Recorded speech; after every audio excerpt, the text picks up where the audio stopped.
میں پوچھنا چاہتی حضرت اماں جان کے بارے میں جو بھی مضمون میں پڑھا تھا کہ وہ نماز تہجد اور نماز ضحیٰ کا بہت خیال رکھتی تھی، تو نماز ضحیٰ کیا ہے؟ نماز تسبیح کی طرح کی چیز؟ یہ نماز ہوتی ہے جس کو اشراق بھی کہتے ہیں، ضحیٰ بھی کہتے ہیں. یہ نمازیں جو سورج نکلنے کے بعد سے ایسے نفل، سورج نکلنے کے بعد کے سورج 12 بجے سے پہلے تک، سورج ڈھلنے سے پہلے تک پڑھے جاتے ہیں نفل ہیں. چاشت کی نماز، اشراق کی نماز ہیں، ضحیٰ ہیں، یہ نمازیں یہ نفل ہیں جن کے یہ نام ہیں.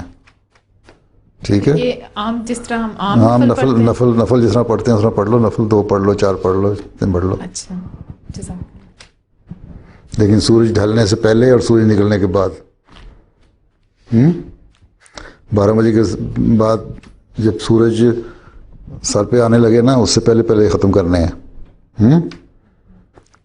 دعا کا مطلب یہ ہے کہ جب سورج پورا چمک رہا ہو. ٹھیک ہے نا؟ ہاں جی. لیکن سورج فجر کی نماز سے لے کے سورج نکلنے تک کوئی نفل نہیں پڑھا جا سکتا. ٹھیک ہے، اور پھر 12 بجے سے لے کے جب سورج ڈھل رہا ہو تو اس کے بعد ظہر کی نماز سے پہلے اور عصر سے پہلے تم نفل پڑھ سکتی ہو. عصر کے بعد بھی کوئی نفل نہیں پڑھا جا سکتا. ٹھیک ہے، عصر سے لے کے مغرب تک کوئی نفل نہیں پڑھا جا سکتا. پھر مغرب کی نماز کے بعد نفل پڑھ سکتی ہو.